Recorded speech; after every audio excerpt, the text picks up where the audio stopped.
think it's safe to say it's starting. So this is the first little squall coming through.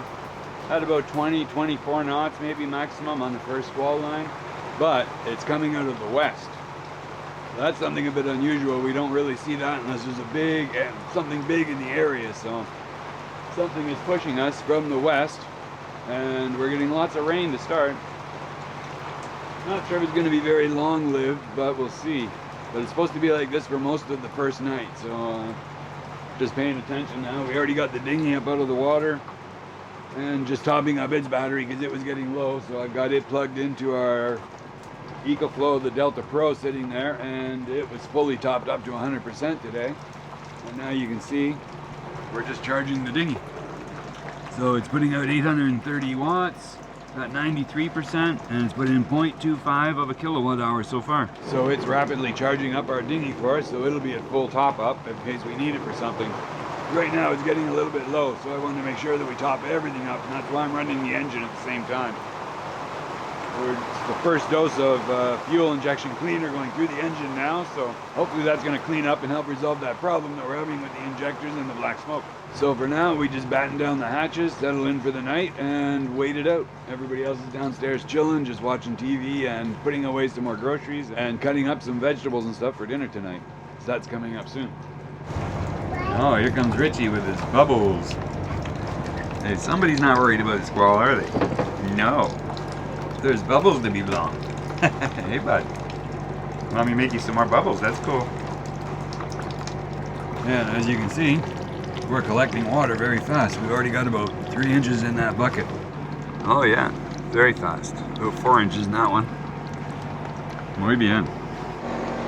Mommy, vacuum packing all the reserve foods now? Yeah, for doing a long time. Yeah, what's in that one? This is the rice. This is the pork steak. This is for this night. And we save all the rice. We don't have any flyer inside because... Vacuum pack it to make it last longer. Oh yeah. That's cool. And we don't know what's happening tomorrow. No, that's for sure. So we got good reserves and storage on board now. Yeah, it was for Mexico. Hey, Then we don't have this kind of provision. And engine is still running, but we're at 95%.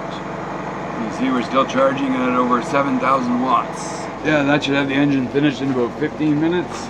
And then we can get our peace and quiet back and carry on with our evening. And right now it's pretty mild outside, not much going on. A little bit of rain, that's it. The wind has passed, so we're waiting for the next squall. But as you can see, right now we only have about 5 knots of wind. So that's pretty easy.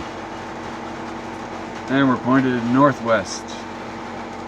So the wind is forecast to come mostly out of the north tonight. So that's what we're expecting anyway. Yeah, this if you live in a sailing boat is a very good investment. Inversion. And a vacuum machine. So I'm just checking out the new forecast, the updated forecast, and all I can say is it looks like we seriously dodged a bullet this time. I mean, a few days ago we were looking at this and thinking we're screwed because the models were all over the place, but in essence they said that there was something going to develop right on top of us, and what developed was going to be anywhere between a tropical storm on up to, I mean, it was ridiculous. Some of the models were predicting a category 4 or 5. And we're sitting here like, oh shit. And it just never came to be, lucky for us. But the forecast models over the past night or so have just steadily dropped off a little bit each time.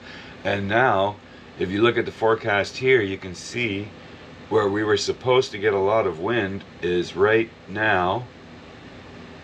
And you see it's up here, and you see the circular pattern right here. And that is almost right over us. But we ended up getting virtually flat, calm weather. Look, even right there. That's almost like what was supposed to be the eye of the low, and it's right on top of us there now.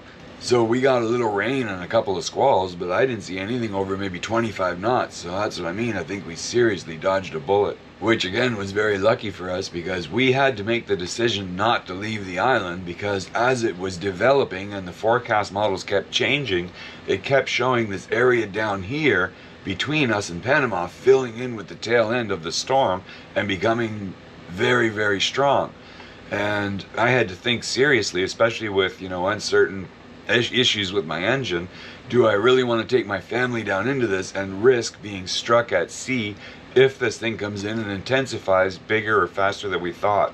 So luckily we didn't do so. We decided to stick it out here, and luckily that turned out to be the right decision for us. So touch wood, we dodged a bullet. So I think you guys remember my buddy JP on the boat next to us, and he's been sitting here with us going through the same stuff, trying to decipher all of this information or misinformation that's being tossed at us all the time on this storm. And it's been such a headache, I can't even tell you. You remember how we felt just, what, 2-3 days ago? Yeah, like almost schizophrenic, because some models showed terrible things happening and some models showed that it would be a good day to go to the beach. Yeah, I started tracking this thing back over a week ago when it started appearing on my GFS forecast, which on the on Wind Guru.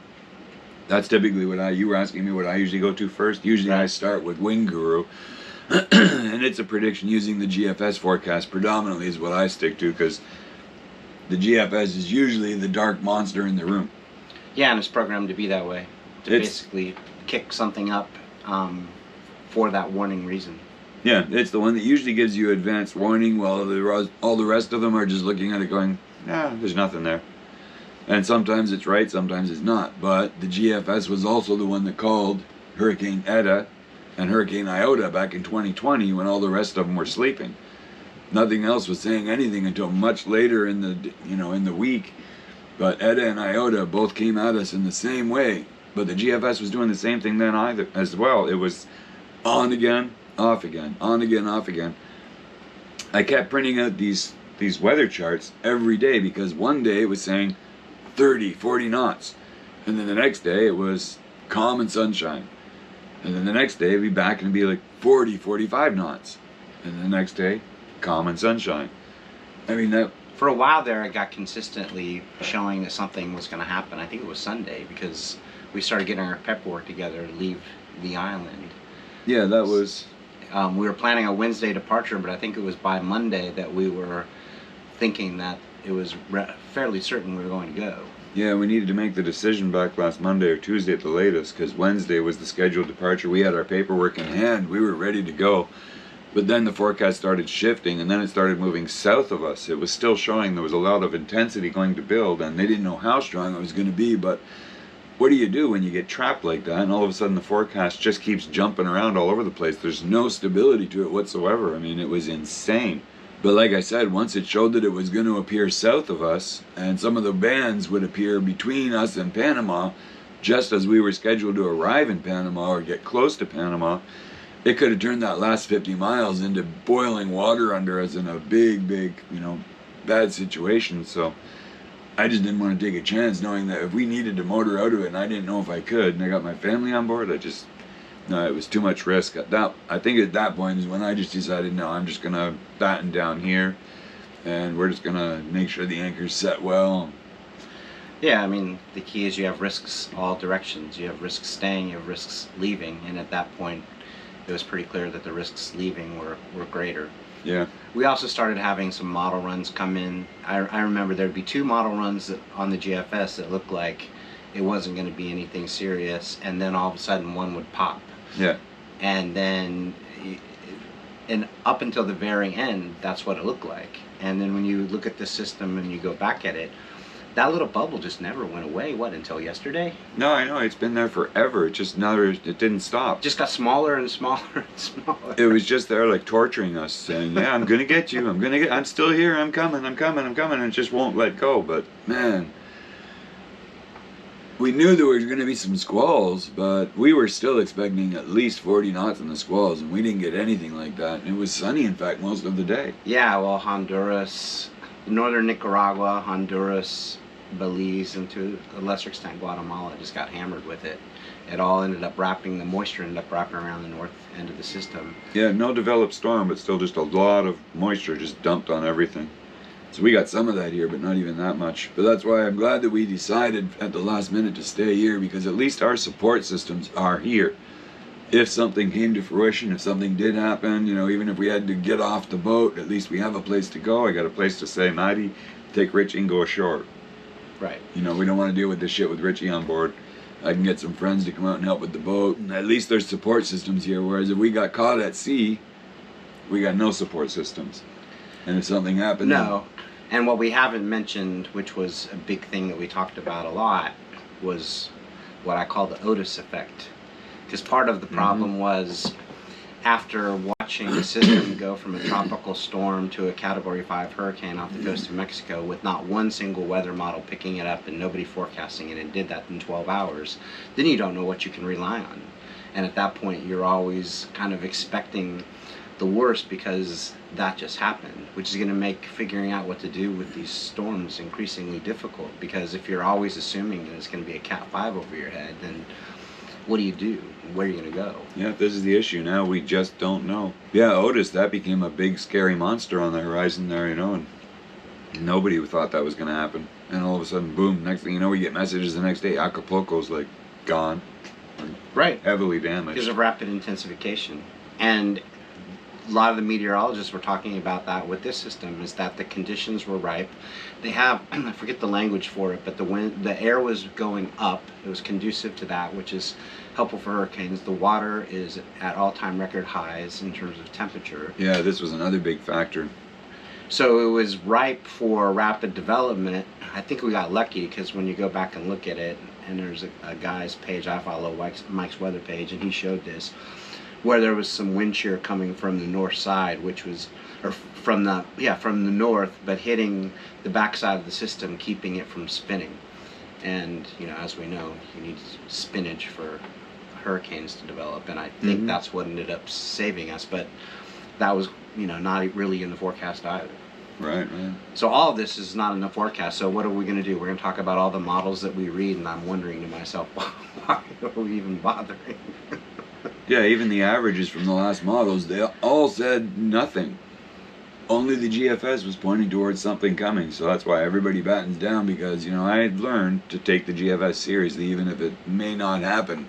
We cross the fingers and hope it doesn't happen, but we still get prepared, because I've had it come in and be correct before and literally kick the shit out of us. And it wasn't that wrong, if at all, on the track of the low pressure. I mean, there was a low pressure there. No, the and track that low pressure came in just north of us, and which that is center pretty of the close low. to accuracy. It was right over us, the center of the low. Right. So basically, it wasn't, and the GFS is often wrong on the track, and this time it wasn't. It just didn't get going. Thank goodness. So where do you think that leaves us now? I mean, how's that going to change your interpretation of weather forecasts? I mean, we're almost out of the season. I mean, it's like November 6th or 7th today. Yeah, we have another spot coming at us potentially on the 14th. Yeah, another one. It's like a repeat of the one we just followed and taunted us for over a week. But almost exactly, except the track of this one showing up a bit north of us, but it's still too far out. I mean, it's still 7 days out. But what are you going to look at differently now when you read the forecast? I don't really have the answer to that question until we get there. I mean, I know everyone is different. We're looking at the same data every single time, and sometimes it just comes down, you know, to a gut feeling. I mean, it would have been very, very different in that last system if the European and the Canadian models and some of the other models started agreeing with the GFS on intensity, but they never really did. Never did, never. So, you know, there will always be that if all the models are agreeing on what's going to happen, good or bad, that's usually a good answer. What's really confusing is what happened last time and is setting up again where the GFS is showing something and nothing else really. Nobody else is showing it. Right. Yeah, it was, you know, nobody could decide what to do. We've got 6 sailboats here in the anchorage, so we're all talking back and forth on the San Andres Sailors, like, sailboat group. Right. And we're just asking everybody, what's your take on it? What are you thinking? I don't know. What are you going to do?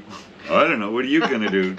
Nobody could decide. You know, I went to sleep that one night. I told you I was singing that song in my head all night. Should I stay or should I go? Bum, bum, bum, bum, bum, bum, bum. Oh, it was horrible and I couldn't stop. It's just like the song, if I stay there will be trouble, if I leave there will be double. I was like, yeah, fuck. And that's exactly what the situation is like. And you know, because that's all these are is forecasts. And what was also difficult about this, and I hope it's not the same next time around, is we still didn't know what was going to happen even 18 hours away from when it was supposed to be coming. No clue whatsoever. It was horrible. And I think that's where it's sort of like in the end default to staying, because it was also showing, as you said, some things happening to the south of us, and we'd be leaving the anchorage for some potentially very rough seas, and that has its own dangers associated with it. Right, which you can assume responsibility for if you're on your own or you've got crew that volunteers to go or something like that. But when you drag your family into it and all of a sudden something happens, you know, that's just not. Yeah, for you. I mean, for me, it's just me alone on the boat, and it's just, you know, whether that's what looks like, you know, the smart call or not. And in the end, it was backing off enough to where I felt like at worst we would have here's a tropical storm, and probably to me what looked like the worst case scenario was a tropical depression that might develop more between here and Nicaragua. And if we're not going to run from a tropical depression, then it'd make a lot of sense. No, and I made the decision to stay as well, knowing that my worst case scenario, based on the information at hand, was that they were calling for the most a tropical depression. So I'm thinking, okay, well, if it intensifies, then we may have up to a tropical storm, possibly a Category 1. And in this anchorage, you know, we can deal with the Category 1. We've done with worse than that before. The only problem we'd have is if the storm went south and brought south winds up the channel, but it didn't look like that was going to happen. That part of the forecast at least changed completely. So we never seemed to have concern that that was going to happen. But yeah, I was battening down for worst case Category 1 and just hoping that nothing else happened. Wasn't there one forecast, but it was a little bit out, that showed 7-meter waves coming in from the south? Because the initial forecast showed south winds bringing south waves into the island, and that's the only area that's not protected on this island. Is it's exposed to the south. Well, this anchorage, this is the only secure anchorage on the island, and yeah, if waves come in that side, we're screwed. And they were predicting 7-meter waves from the southeast, and then rotating as the storm passed to 5-meter waves from the south. Now, I don't know, you know, 5-meter wave is still a lot of water, and if they start rolling up that channel, we're gonna have a big problem here. I was walking around the island looking around going, oh my god, if we get 4 or 5-meter waves coming in that channel, all of this coast is going to be destroyed, the marina will be gone, everything will be gone. I was like... Well, we have a lot of boats here. I have no way of leaving or doing anything. I mean, of the entire anchorage, only, what, 6 or 7 boats were even contemplating leaving. The rest are basically stuck here. Yeah, they're all permanent residents. They're just here, whether it's good or bad, doesn't matter. Right, and they're not set up for a trip to Panama or something like that. No, so. Not at all. They're certainly not going to head to sea. They just throw out an extra anchor, which is like a little fish hook or something, and hope for the best. Right, and unfortunately, we have to deal with that if we decide to stay, because they're going to be all start floating begging by here. us. Oh yeah, I've got good experience with that. You guys remember that, right? I do, very well. Yeah, I just had a fishing boat anchored very close to me just recently, and it made me think those thoughts. But anyway, yeah, I'm just happy that we made the decision to stay. I'm happy that the forecast let up. I'm happy that it went past us and didn't, you know, scar us too badly or anything. We got lucky. Very lucky. Yeah. So now we need to get lucky again. Yeah, the hurricane season's almost over. There's another dot on our horizon, and yeah, it's not the end of the season yet. We've still got until at least, you know, another week or two before hopefully it finishes. Who knows? It never used to go into November. Now it's like November's a regular thing. What next? December? Well, they really didn't used to come this far south either. Never. Even this last, I mean, we now have had at least National Hurricane Center bubbles that touch Panama, which is not supposed to happen. No, ever. So, you know, we're in an area now where the rare is becoming the ordinary, and it makes it very difficult to know. But anyway, all we can do is move onwards and upwards, move to the next forecast. I was just gonna say that. Every day, forecast to the next one. Exactly. All right, brother. Let's get back to it. Yep. Okay.